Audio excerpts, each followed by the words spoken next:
Una, ito ay sining na paglalahad ng mga dahilan upang makabuo ng isang patunay na tinatanggap ng nakararami.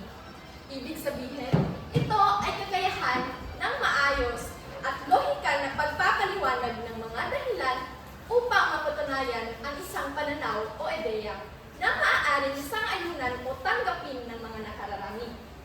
Ang sunod, ito ay uri ng paglalahad na nagtatakwil sa kamalian upang maipahayag ang katotohanan. Ipinapakita nito na ang pangangatwiran ay ang paggamit ng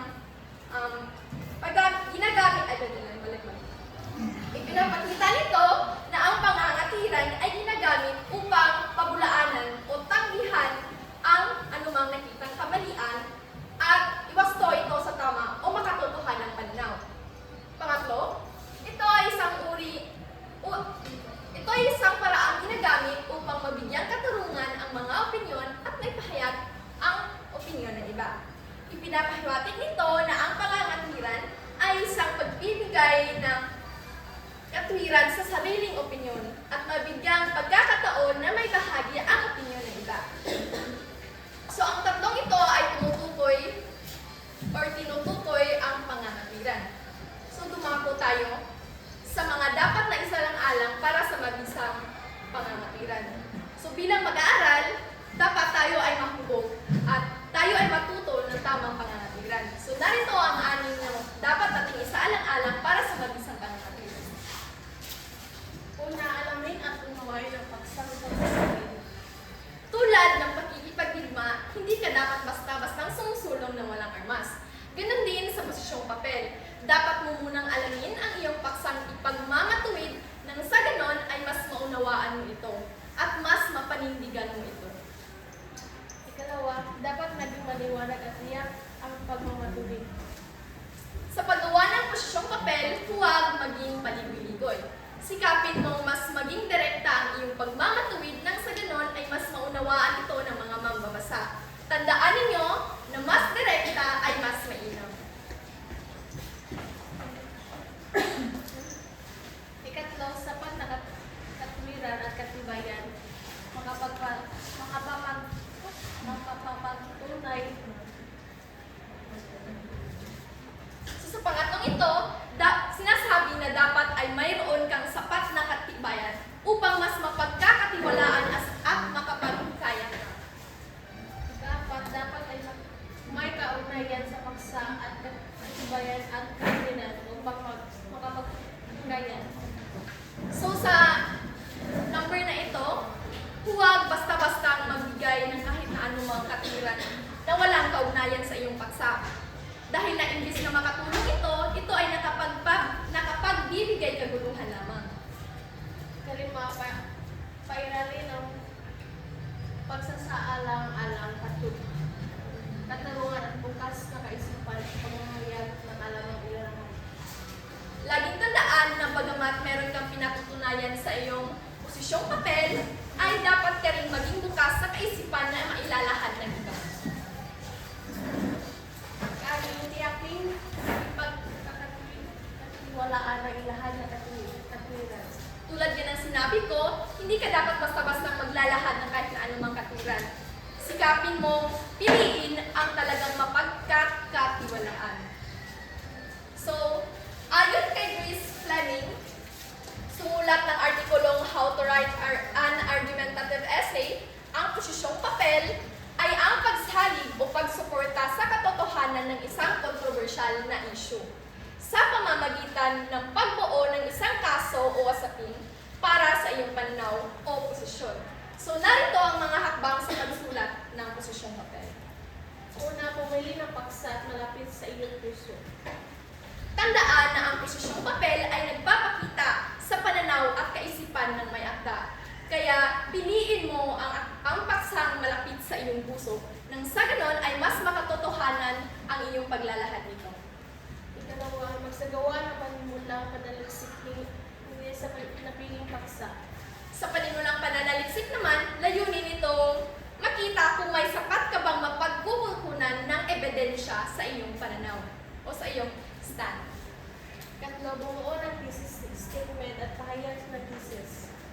So sa parte na ito, ang thesis statement o ang pahayag ng thesis ay ang pinakasentral na kaisipan ng posisyon. Tandaan niyo yan ha? Pinakasentral na kaisipan ng posisyon. Dahil sa pamamagitan nito, madaling mauunawaan ng mga mambabasa kung ano ang pinapanigan ng may akda sa kanyang posisyong papel. Tandaan niyo, uulitin ko, na ang thesis statement o ang pahayag ng thesis ay ang pinakasentrong kaisipan ng iyong posisyong papel.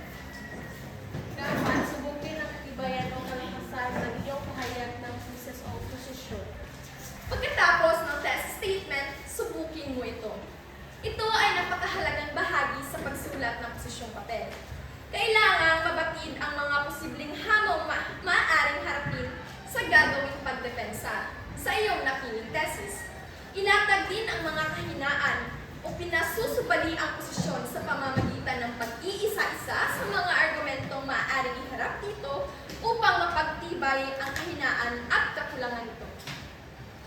5, mapatuloy sa pangalap ng mga kakailangang ebidensya. Magsagawa ng masusing pangangalap ng mga datos mo sa iyong sulatin. Dapat tumpak mapagkakatiwalaan ito. Iwasan ang datos na mula sa opinyon mo. Ang datos ay dapat na may katunayan. Para higit na magpatibay ang iyong posisyon, ay maaari din gamitin bilang saligan ang paliwanag ng mga pananaw ng mga taong eksperto sa larangang iyong tinalakay tulad ng doktor, abogado, profesor at iba pa. Ayon kay Constantino Zafra 1997, ay mayroong dalawang uri ng ebidensya. Tandaan niyo ito, dalawang uri ng mga ebidensya. Una, mga katunayan o facts. Ito ay tumutukoy sa mga ideyang tinatanggap na totoo dahil ang mga katibayan nito ay nakabatay sa nakita, narinig, naamoy, nalasahan at nadama. Ang pangalawang uri naman ng ebidensya ay ang mga opinyon. Ito naman ay tumutukoy sa pananaw ng mga tao. Mga ideyang nakasalig hindi sa katunayan, kundi sa pinagpapalagay lamang na totoo. Uulitin ko ang dalawang uri ng ebidensya, ang mga katunayan o facts at ang mga opinyon. So dumako naman tayo sa huli at ika-anim na hakbang sa pagsulat ng posisyong papel. Buuin ang malangkas ng posisyong papel. So sa balangkas ng posisyong papel ay mayroong mga bahagi. Una ay ang panimula, paglalahad ng counter-argument o argumentong tumututol o kumukontra sa iyong thesis. Pangatlo, paglalahad ng iyong posisyon at ang ika-apat ay ang konklusyon. So sa panimula, ito ay ang bahagi kung saan ipinapakilala ang paksa. Dito rin ipinapaliwanag kung bakit mahalagang pag-usapan ang issue at ilalahad ang thesis o paninindigan ng marimulat. Layunin nitong maagaw ang interes ng mamabasa at ihanda sila sa tatalakayang argumento. Yun ay ang sa panimula. Ang susunod naman na bahagi ng balangkas ay ang paglalahad ng counter-argument. Ito ang bahagi kung saan ilalahad ang mga argumentong tutol sa iyong posisyon. Pagkatapos, ilahad ang mga ito, ipinapaliwanag kung bakit mali o mahina ang mga naturang argumento gamit ang lohikal na paliwanag at ebidensya. Susunod ay ang paglalahad ng iyong posisyon. Sa bahaging ito, ipinagtatanggol ang sariling paninindigan tungkol sa isang issue. Inilalahad ang mga pangunahing punto, sariling paliwanag at mga patunay mula sa mapagkakatiwalaang sanggunian upang patibayin ang argumento. At ang pang-apat at panghuli ay ang konklusyon. Ang konklusyon ay pagwawakas ng posisyong papel, kung saan inuulit ang thesis sa ibang paraan. Dito rin maaaring magbigay ng mungkahing solusyon o plan of action at ipakita ang implikasyon ng issue. Layunin nitong iwan sa mambabasa ang malinaw at matibay na mensahe. So, sa kabuuan, ang posisyong papel ay isang sulatin na naglalayong ipahayag at ipagtanggol ang isang tiyak na paninindigan tungkol sa isang isyu. Tandaan nyo, ang posisyong papel ay isang paninindigan tungkol sa isang tiyak na issue. Tiyak o controversial na issue. Hindi lamang ito basta opinyon. Ito ay dapat na nakabatay sa katotohanan, lohika at matibay na ebidensya. Layunin nitong mahikayat ang mamabasa na pakinggan, unawain at tanggapin ang pananaw ng manunulat. So bilang mag-aaral, mahalaga sa atin na matuto tayong gumawa ng isang posisyong papel o matuto tayong manindigan o mga tiran. Dahil ito ay nagtataguyod ng kakayahan ng kabataan na maging mapanuri, kritikal at responsable sa desisyong gagawin o sa pagbuo ng isang opinyon o desisyon na nakabatay sa katotohanan. At doon nagtatapos ang aming report o aming pagmumulat tungkol sa pagsulat ng posisyong papel.